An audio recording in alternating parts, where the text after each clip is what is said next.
Hello friends, psychology की पाठशाला में आज बहुत दिनों के बाद मिल रहे हैं। कभी हरिद्वार की यात्रा चल रही थी और कभी राजस्थान की। यदि आप हरिद्वार नहीं गए हैं तो एक बार जरूर जाइएगा, बहुत ही सुंदर जगह। एक बार तो जाना सभी को है, लेकिन उसके पहले जरूर जाइएगा। आपको देखकर बहुत अच्छा लगेगा। वहां पर देव संस्कृति यूनिवर्सिटी है, वहां पर पतंजलि यूनिवर्सिटी है, वहां पर गंगा की गोद है और आप आराम से गंगा की गोद में बैठकर स्नान कर सकते हैं। इतना बढ़िया है हरिद्वार। और आज साइकोलॉजी की पाठशाला को हम फिर से शुरू करते हैं। फिर से का मतलब अब थोड़ा सा गति बढ़ाते हैं, और गति बढ़ाने के साथ नए नए वीडियोस पर हम बात करते हैं, नए नए टॉपिक्स पर हम बात करते हैं। तो आज का टॉपिक है, उसको समझने के पहले एक एग्जाम्पल से समझें। आपके घर में बच्चे तो होंगे ही होंगे, नहीं होंगे तो आप बच्चे होंगे। दोनों में से एक कंडीशन तो जरूर होगी। आप ये देखें कि आप बच्चे हैं और आपको किसी काम को करने के बाद मम्मी पापा दादा दादी या कोई भी व्यक्ति आपको चॉकलेट देता है। आपको उस काम करने के बाद आपको ये कहा जाता है कि मैं तुम्हें घुमाने ले जाऊंगा, और आपको घुमाने ले जाया जाता है। या हम ये कहें कि आपको कोई ना कोई रिवॉर्ड दिया जाता है। इससे बात समझ में आती है कि किसी भी काम को करने के बाद आपको रिवॉर्ड दिया जाता है। और जब रिवॉर्ड दिया जाता है तो आप क्या करते हैं? उस काम को बार बार करते हैं।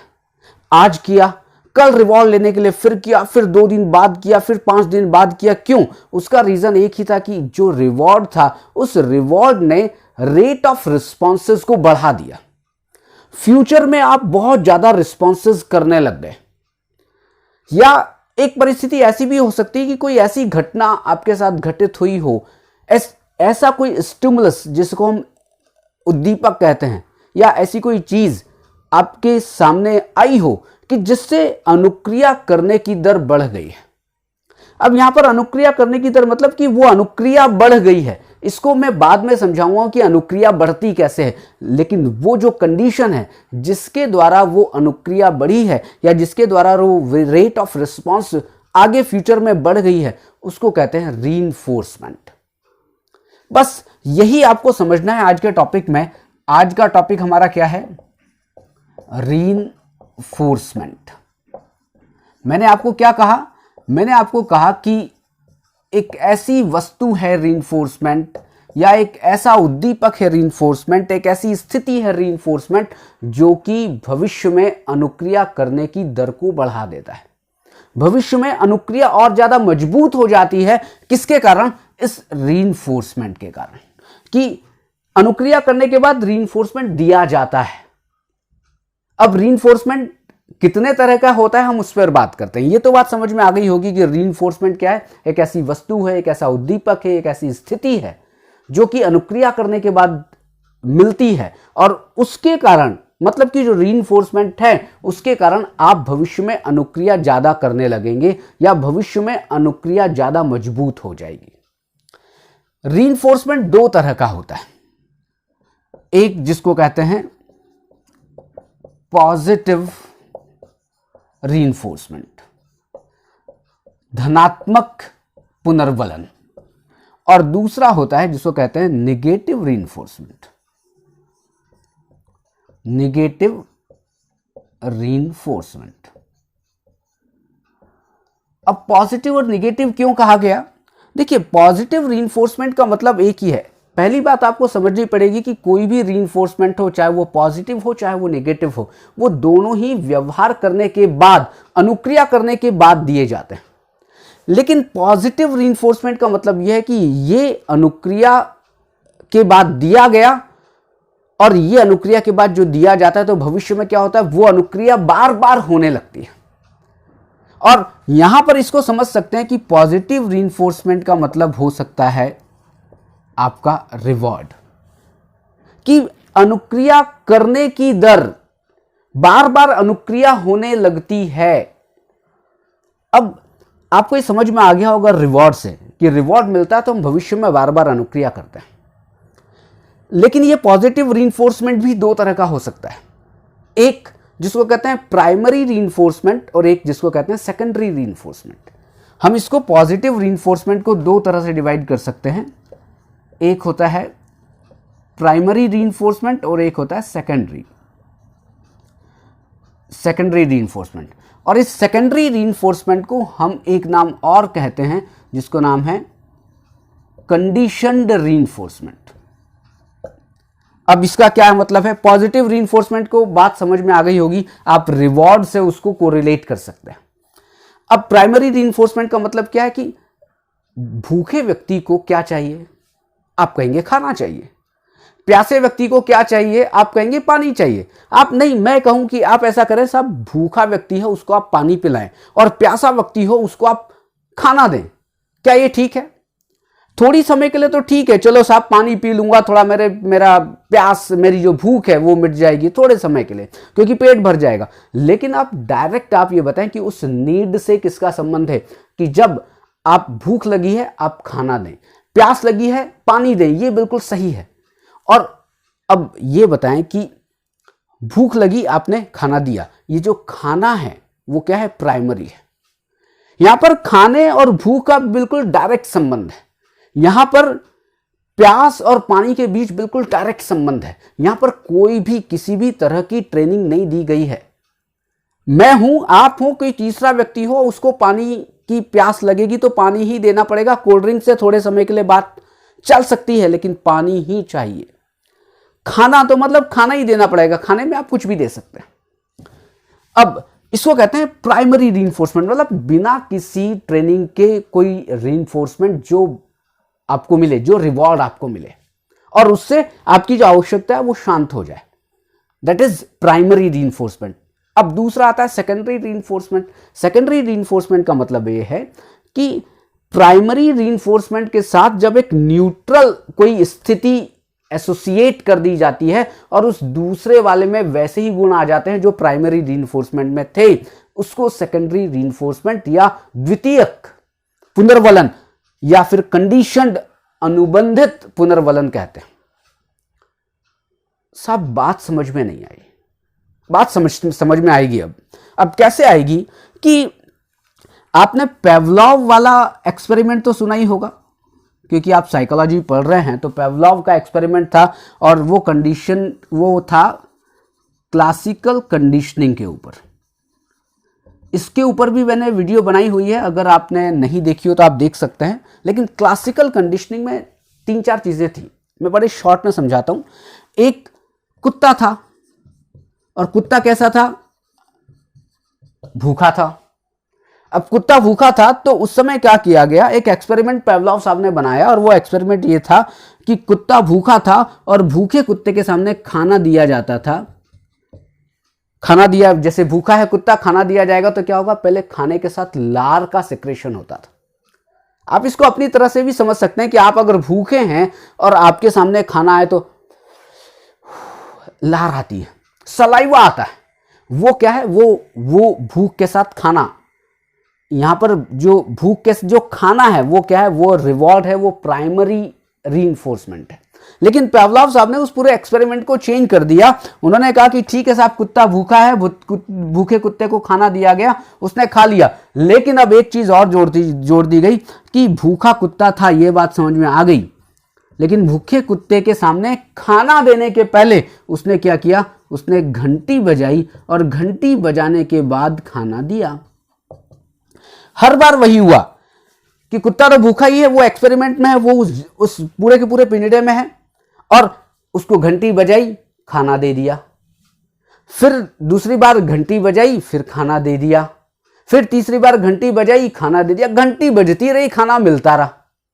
अब कुत्ते ने सीख लिया कि साहब देखिए, अगर घंटी बजती है तो उसके बाद खाना आता है, घंटी बजती है उसके बाद खाना आता है। कुत्ते ने सीख लिया। अब उसने क्या है कि पहले क्या होता था? खाना मिलता था, लार का सिक्रेशन होता था। इस बार क्या हुआ कि जैसे ही घंटी बजती थी आगे और लार आने लगती थी, क्यों? क्योंकि उसके बाद खाना आने वाला है।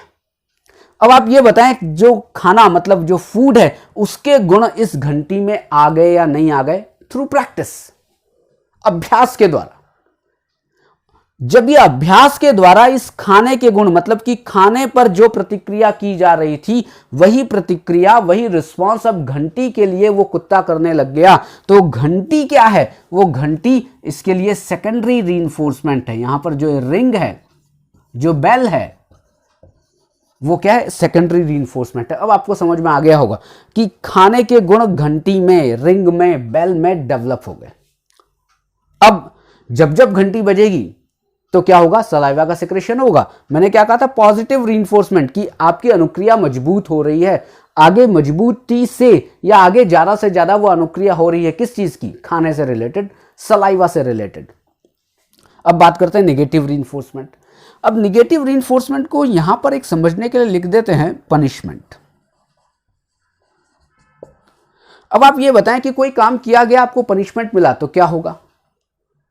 अब आप कहेंगे साहब आपने तो कहा था, अभी आप समझा रहे थे, विवेक, मेरे को आप कह रहे हैं कि विवेक अभी आप समझा रहे थे कि अनुक्रिया होने की दर बढ़ जाती है, भविष्य में आप ज्यादा अनुक्रिया करने लगते हैं। कब? जब आपको रीइंफोर्समेंट दिया जाता है। यहां अब आप दंड दे रहे हैं, आप बच्चे को झापट मार रहे हैं, आप बच्चे को डांट रहे हैं, और आप कहें कि साहब वो भविष्य में अनुक्रिया और करेगा। कैसे करेगा? वो तो डर के कारण नहीं करेगा, लेकिन अब मैं समझाता हूं करेगा। कैसे करेगा? आपने नेगेटिव रीइंफोर्समेंट क्या है? पनिशमेंट है। इससे भी अनुक्रिया की दर बढ़ रही है। किसकी?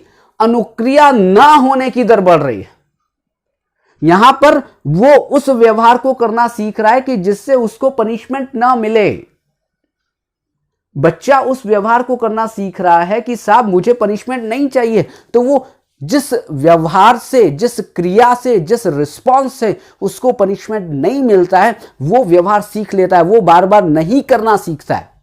अब क्लियर हो रहा है? पहले क्या रहा था? वो करना सीख रहा था, बार बार कर रहा था फ्यूचर में। अब बार बार नहीं कर रहा है फ्यूचर में। तो दोनों ही चीज तो, दर तो बढ़ रही है ना। पहले क्या है? बीच बीच में वो गलत काम करता था, फिर गलत काम करता था, लेकिन अब क्या है? अब गलत काम नहीं करने की रिस्पांस बढ़ रही है, और वहां पर अच्छा काम करने की रिस्पांस बढ़ रही थी। कब? जब आप पॉजिटिव रीइंफोर्समेंट दे रहे थे। निगेटिव मतलब पनिशमेंट मिला, और पनिशमेंट मिलने के बाद भी रेट ऑफ रिस्पांस बढ़ी है। यहां पर एक बहुत इंपॉर्टेंट चीज क्या है? Rate of responses. Rate of responses, जो अनुक्रिया होने की दर दोनों में ही बढ़ रही है, यह आप ध्यान रखिएगा। यहां पर आप भविष्य में अनुक्रिया बार बार करते हैं, और यहां पर भविष्य में अनुक्रिया नहीं होने की दर बढ़ रही है। यह बात समझने लायक है। एक जो पॉजिटिव रीइंफोर्समेंट भी अनुक्रिया बढ़ा रहा है, और जो नेगेटिव रीइंफोर्समेंट है वो भी अनुक्रिया बढ़ा रहा है, लेकिन कौन सी? वो नहीं होने वाली अनुक्रिया बढ़ा रहा है। अब आप दोनों ही तरह से सीखते हैं। देखिए, आप रिवॉर्ड मिलता है तो आप अच्छा चीज करना सीखते हैं, जब पनिशमेंट मिलता है तो आप मम्मी पापा के सामने गाली नहीं देना सीखते हैं। अब वो जो गाली नहीं देना सीखा, तो वो भी तो सीखा ही है ना। जब गाली जो नहीं दे रहे हैं, तो आप क्या कर रहे हैं? उस गाली नहीं देने की अनुक्रिया को बार बार कर रहे हैं। मतलब आप अच्छा व्यवहार इधर भी सीख रहे हैं और अच्छा व्यवहार इधर भी सीख रहे हैं। यहां पर आप उस रिवॉर्ड को पाने वाला व्यवहार सीख रहे हैं, और यहां पर आप उस पनिशमेंट से बचने वाला व्यवहार सीख रहे हैं। दोनों ही व्यवहार आप ज्यादा सीखने की कोशिश कर रहे हैं। बस यही है रीइंफोर्समेंट का कॉन्सेप्ट। Positive, negative. पॉजिटिव को आप रिवॉर्ड से समझ लें, नेगेटिव को आप पनिशमेंट से समझ लें। पॉजिटिव जो रिवॉर्ड है, जो पॉजिटिव रीइंफोर्समेंट है, वो प्राइमरी हो सकता है, सेकेंडरी हो सकता है। अभी मैंने आपको एग्जांपल भी दिया था कि खाना प्राइमरी रीइंफोर्समेंट है, लेकिन बेल जो रिंग है वो आपका सेकेंडरी या कंडीशन रीइंफोर्समेंट है। और रीइंफोर्समेंट क्या होता है? रीइंफोर्समेंट, सिंपल सी बात एक समराइज करें इस टॉपिक को, कि रीइंफोर्समेंट का मतलब वो स्थिति है, वो उद्दीपक है, वो चीज है। चीज मतलब वो चीज नहीं है जो आप खाते हैं, मतलब एक चीज है, एक वस्तु है, जिसके अनुक्रिया के बाद देने से अनुक्रिया की दर बढ़ जाती है। एक तरफ रिवॉर्ड, पॉजिटिव रीइंफोर्समेंट से अनुक्रिया ज्यादा होने की दर बढ़ रही है, आप उस अनुक्रिया को सीख रहे हैं कि मुझे रिवॉर्ड मिले, और एक दूसरी तरफ आप निगेटिव रीइंफोर्समेंट से भी अनुक्रिया सीख रहे हैं कि मुझे पनिशमेंट से कैसे दूर रहना।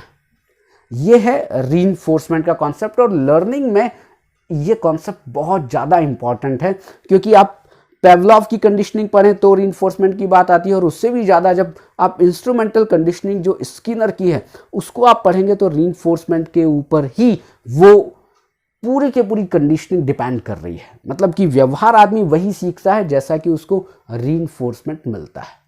तो आज का टॉपिक इतना ही, कल फिर एक नए टॉपिक के साथ मुलाकात होगी।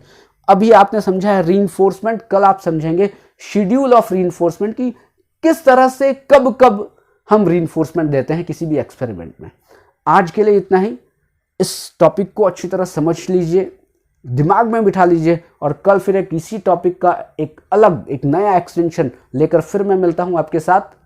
कल एक फिर वीडियो अपलोड करूंगा, वो भी साइकोलॉजी की, आपकी अपनी पाठशाला में। Thank you very much.